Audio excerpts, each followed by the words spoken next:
Today we are going to split the full staff name column using the auto split function in DataRevamper. Now we're going to head to datarevamper.com, click on choose file to upload our data set. Then click on load dataset.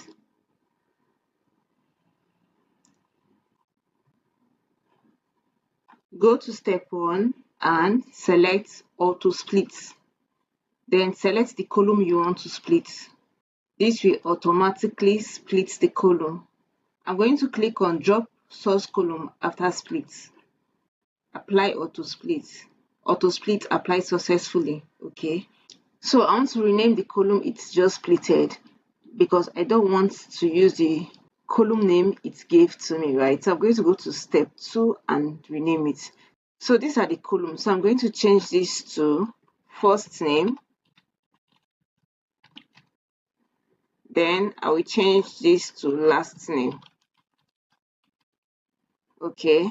Then I'll go over to preview before apply to view the changes I have applied. Right. This is it. First name, last name. Then the next thing I'm going to do is to download my cleaned output. So I'm going to click prepare download, confirm download, and download Excel. And here it is. So let's open our Excel file. And this is our cleaned output, guys. How cool is this? This is it. We have first name and we have last name. So this is it. Thank you for watching, and if you have not subscribed, please do well to click on the subscribe button. Follow me for more because I'll be bringing you more tutorials on how to clean your data sets without using Excel. See you in my next video, and bye for now.